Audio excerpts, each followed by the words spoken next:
Hi, welcome to Left Foot Media. My name is Brendan Malone. Well, I've just finished watching the brand new Netflix movie Bright. This is the new film starring Will Smith and Joel Edgerton. And the best way to explain this movie is basically imagine if the Lord of the Rings mythology wasn't actually mythology, it was real human history. And this is a film about two modern-day LA police officers who are policing the streets of LA, except in this world, you have the Lord of the Rings mythology at play. You have orcs, you have elves, you have fairies and humans, and there's a sort of weird, uneasy truce between them. It's a fascinating world. I really enjoyed this film. By the way, this video is going to contain spoilers, so if you haven't seen Bright and you don't want any of it to be spoiled, turn this video off now, right now, come back later and watch it after you've watched Bright. If you don't mind spoilers or you've already seen Bright, then watch away. I really enjoyed Bright, as I said. To me, this is in fact one of the best movies that Netflix have ever actually put their money into, and I'm pleased to hear that a sequel has already been announced. They're going to fund a second film because I think this is a film that's worthy of a sequel. I'll explain more about why in just a second. But obviously for Netflix, for my way of thinking anyway, Beasts of No Nation is the movie that's sort of right at the pinnacle for them that they've funded, but this is definitely right up there. Now, this is not a pretentious movie. It's not trying to be some sort of Oscar bait. It's not full of pretentious drama or, deep exploration of anything profound. It's just basic, good old-fashioned fantasy escapism with a bit of action thrown in, a bit of comedic stuff in there into the mix as well. And it also touches on some issues that are sort of topical right now at this present moment in our human history. It's a fascinating concept, a creative concept. People will say, oh, he's just ripped off Lord of the Rings. But the way he's done it, I think, is fascinating. He's taken Lord of the Rings, as I said, and transposed it into our world and done it in, I think, a creative way. These various police departments that handle magic, the magic feds, I think, at one point is one particular group of federal agents are called who handle these issues around fairies and elves and the potential risks of magic and how that could play out in our world. It's a solid script. It's really well written. This is great storytelling. Like everything that happens on screen, the motivations for what's going on, they make sense. There's never anything in this movie where you're looking at it and you're going, oh, I don't understand this. Why is this happening? Or hold on a minute, that's a big plot hole. It's just really solid, straightforward storytelling and great script writing. You have these great setups and then subsequent payoffs. There's one scene in particular I can think of where at one point, someone who shouldn't picks up a wand and everyone around that person in the room is destroyed. And that's a setup for something that happens later in the film. And it's just so simple and straightforward, but it's exactly what you want in a movie. This is what escapism is all about. You want a good story that pulls you in, that's well-paced, that moves along and where everything makes sense. And that's what this is. Now, some people I know are going to complain about perhaps the fact that the twist with Will Smith, oh, I saw that coming. But here's the thing. Max Landis, who wrote this film, he made no attempt to hide that at all. This is not a secret twist.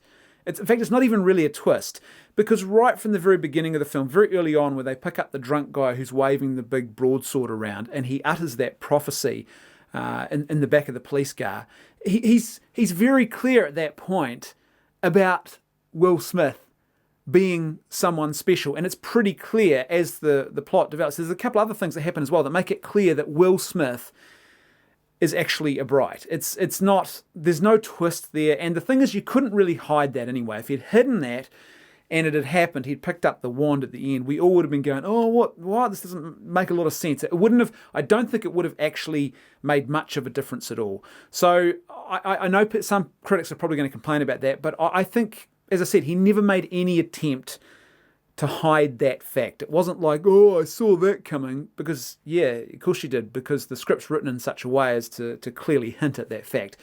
This is a film with characters that you like, with character arcs. They go on a journey. From the beginning to the end of the film, they're different characters. They actually grow through things. It's the, dare I say it again, it's the hero's journey. You have good versus evil. It's very clear good versus evil. You have meaningful heroism and self-sacrifice. I talked about this in my review of The Last Jedi. You can't have meaningful heroism without self-sacrifice, and this script, this story understands that. And on top of that, you've got these likable characters, right? And not only that, but it even handles a topical and very contentious, or a couple of contentious issues really, but basically racism is one of the big themes. But then there's also this whole thing around police brutality. Perhaps it's a bit of a subtext in there as well. But you know what?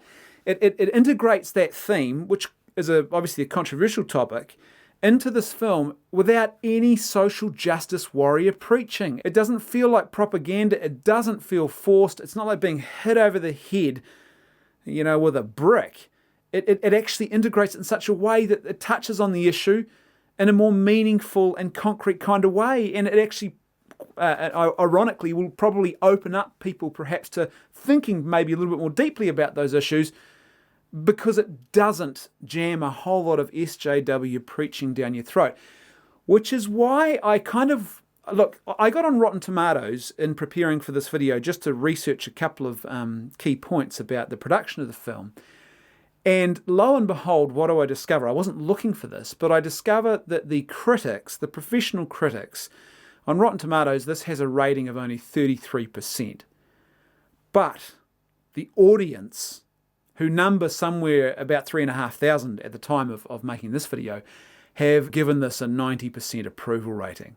Again, professional critics who it just sort of seems that maybe they're writing their reviews through the bottom of their gin glasses. I don't know, Gin, old chap, I didn't like this film. It wasn't sophisticated enough for me. It didn't really preach a lot about, the white man's privilege, and I didn't like the fact that it didn't really try to go deep into some homoerotic subtext, and it's like this is just a basic fantasy film, and what it does well. And the fact that the audience are watching this and going, you know what, by and large, I enjoyed this, basically, again, highlights the fact that modern professional movie critics, man, I don't know what it is, but they're just not a reliable source of information on films anymore. This brings me, I guess, to one of my main points that I want to make in this video. I think that Max Landis, who wrote this film, I think he should be given a crack at writing a Star Wars movie. And I mean one of the main trilogy films. He should be given a crack at this. Yes, he can be hit and miss, but he has shown now, over at least 3 films that I can think of, or 3 writing projects that I can think of, are Chronicle, Dirk Gently's Holistic Detective Agency, and now this one here, Bright, that this is the sort of guy who should be given a crack at writing a Star Wars script. He understands mythology and lore, things that are heavy and rich in mythology and lore. He understands, he's a world builder, he creates worlds. He understands fantasy and sci-fi. And he creates characters that are interesting. He writes solid stories. Now, as I said, he can be hit and miss, but in this area he has shown that he can do this. And I think at the very least, perhaps he should be part of a team of writers who produce a Star Wars script, but I would actually like to see him be given the chance to actually produce a Star Wars script, because I think he'd do a pretty good job at it. The one thing that I do worry about a little bit is that, and with this film, this is a particular style of his. He often has a sort of more of a hard-edged, cynical sort of realism to him, and that's not really what Star Wars is, so that might need to be curbed a little bit. But then you look at something like Chronicle, and Chronicle doesn't really suffer from that problem. So I don't think that would prohibit him from being able to write a Star Wars script. And I think he should be given a crack at it, especially since you look at what was produced with The Last Jedi. There's no way he could do worse than that. And I think what we'd end up seeing if he was given a chance is actually a script with some interesting characters and back to the basics of the fundamentals of good storytelling. This is not about fanboy stuff. This is not about fan theories. This is about the fundamentals of storytelling and how to make a good movie, how to produce likable characters, how to have actual heroism and self-sacrifices and good versus evil in a film that's supposed to be about all of those kind of things. And as I said, after watching this movie Bright, I think Max Landis should be given a shot at one of the Star Wars movies. One thing I will say, though, is that for those who haven't seen it and are going to give this movie a watch after seeing my video, this is not a family film, okay? So don't sit down with the kids and watch this. This is not a family movie. It's not like Lord of the Rings. There is a hard-edged grittiness, Training Day sort of brooding darkness and realism to the sort of the police and the human side of it. There's quite a few F-bombs, a bit of violence, and some adult content in there. This is an adult film, but this is a movie as well that does those fundamentals of fantasy storytelling so well. He's created a mythology, a lore here. He's built a world. And what's interesting is, as I said, I'm really pleased to hear that they've commissioned a second film, because this is a world that I want to go back and explore a little bit more of. I want to see a bit more of this world. He's piqued my interest. And it's been a while since a new film that has embarked on a world-building exercise has actually done that.